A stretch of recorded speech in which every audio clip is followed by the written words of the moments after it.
Hi, I'm a capybara, and let me tell you, life sucks. I know what you're thinking, but capybaras are so chill. That's because we've given up. When your entire existence is a never ending cycle of damp misery, avoiding predators, and dealing with way too many siblings, you either cry about it or just roll with the punches. So, grab some grass, get comfortable, and let me walk you through my miserable, waterlogged life. Have you ever been rudely woken up from a good dream? Imagine that, but instead of waking up in a comfy bed, you're suddenly dropped into a swamp. That's birth for a capybara. One second, I was chilling in my mother's belly, warm and safe, and the next, bam! I'm wet, I'm cold, and everything wants to eat me. Welcome to the world. There's no gentle transition. No easing into existence, just immediate chaos. I barely have time to blink before I'm flailing around in the water, surrounded by 7 other equally confused, equally unprepared siblings. 7. That is, in my humble opinion, about 7 too many. We're all squirming trying to figure out which way is up, while mom just stares at us like she's questioning every life choice she's ever made. I don't blame her. She's exhausted, we're confused, and somewhere in the reeds, a caiman is probably licking its lips, waiting to turn one of us into a snack. From day one, we learn that life is about survival. There's no time to bond, no cozy little family moment where we gather around and soak in the beauty of life. Nope, it's just welcome to reality, now run. Run fast. If something big and scary shows up, scatter like someone just turned the lights on in a cockroach-infested kitchen. The slowest one, well, we don't talk about Bruno. Poor guy never even got a proper introduction. 1 minute, he was my brother. The next, he was an appetizer. Rest in peace, Bruno. You would have been a great capybara. Probably. Now, you might be thinking, well, at least you get to sleep and recover from all that trauma, right? Ha. That's adorable. Let me tell you something about being a baby capybara. Sleep is a myth. You ever try napping when you know that at any moment, something could snatch you up and drag you into the abyss? We don't have bedtime lullabies. We have bedtime horror stories. Once upon a time, a baby capybara wandered too far from the group and got eaten by an anaconda. The end. Sleep tight. Even when we do get a moment of rest, it's not really restful. Every sound, every ripple in the water, every rustle in the bushes could mean something is about to eat us. And let me tell you, a swamp is a noisy place. Birds screaming, frogs croaking, water splashing. It's like living in a haunted house where the ghosts are very real and very hungry. Eating? Another adventure. We start munching on grass almost immediately because milk alone won't cut it. But do you know how hard it is to enjoy a meal when you have to keep your head on a swivel, constantly checking for predators? Imagine sitting down for dinner and having to pause every 3 seconds to make sure a jaguar isn't sneaking up behind you. That's our life. And yet, somehow we adapt, we get stronger, we get faster, and we learn the rules of the swamp. The first rule, don't be the slowest. The second rule, stay close to the group, but not too close. You don't want to be the easiest target. The third rule, accept that at any moment, you might just become someone's lunch. It's not a great system, but hey, it works. Being a baby capybara is basically one long anxiety attack. Mom does her best, but let's be real, she has too many kids and some of us are definitely expendable. If a predator shows up, you better hope you're not the slowest because let's just say mom isn't coming back. Oh, and swimming? Yeah, that's supposed to be our thing, but have you ever tried swimming when you're tiny and piranhas exist? Yeah, fun times.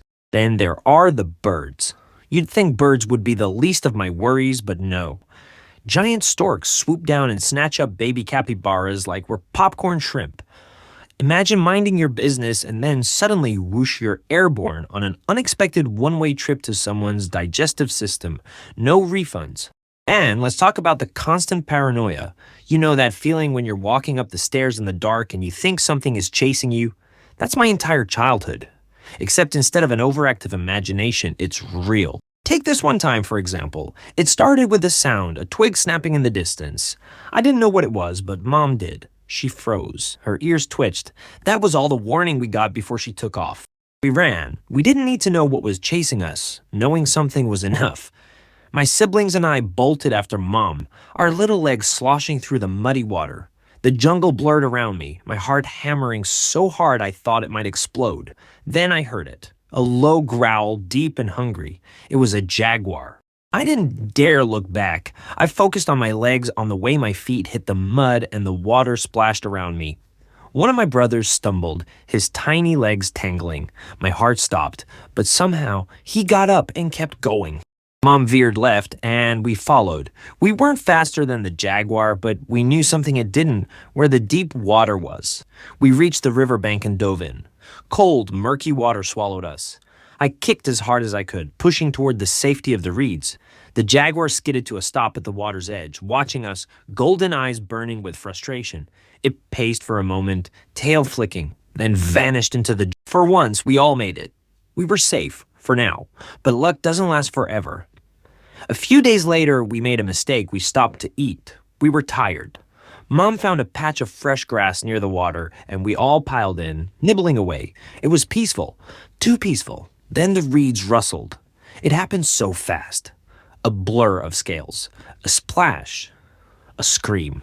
Bruno.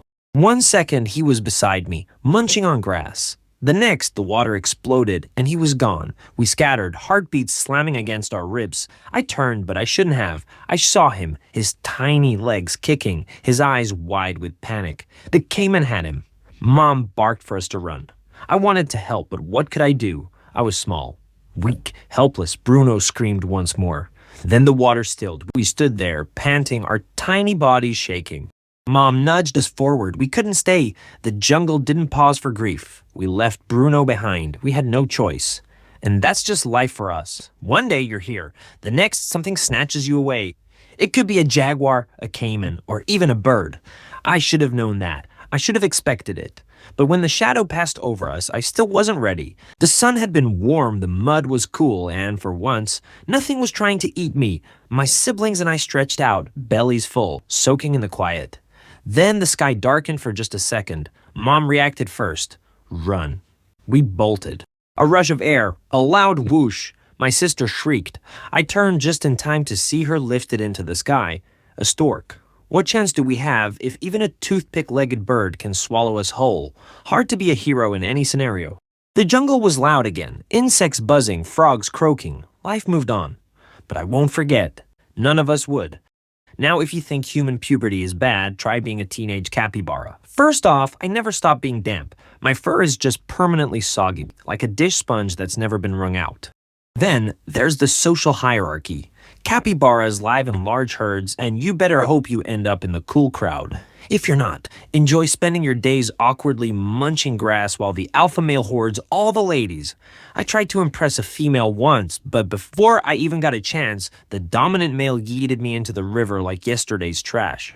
And if that wasn't bad enough, the river is full of things that want to eat me. Caimans, anacondas, and, worst of all, parasites.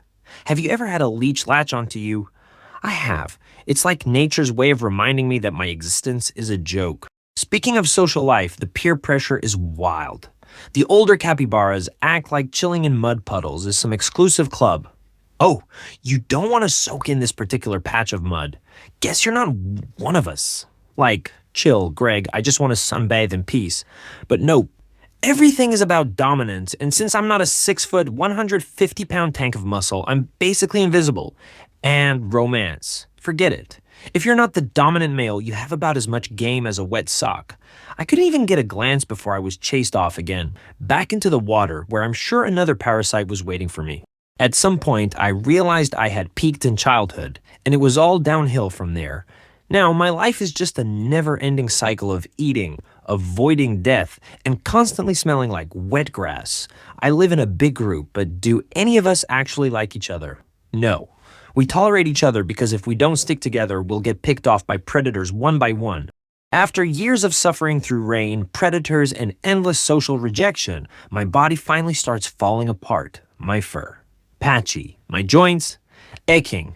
My will to live completely gone. At this point, I've accepted my fate. I'm too slow to escape predators. The younger capybaras steal my sunbathing spots. And, honestly, I wouldn't be mad if a jaguar finally took me out. But no. I keep surviving, purely out of spite. Then, one fateful day, I see a caiman slithering through the water. Do I run? Do I fight? Nah, I just look it dead in the eyes and think, you know what? Do your worst. And that, people, is the tragic end to my damp, miserable existence. So next time you see a capybara looking calm, just know that's not peace, that's sheer exhaustion. We're not zen, we're just too tired to care anymore and are just waiting for the end.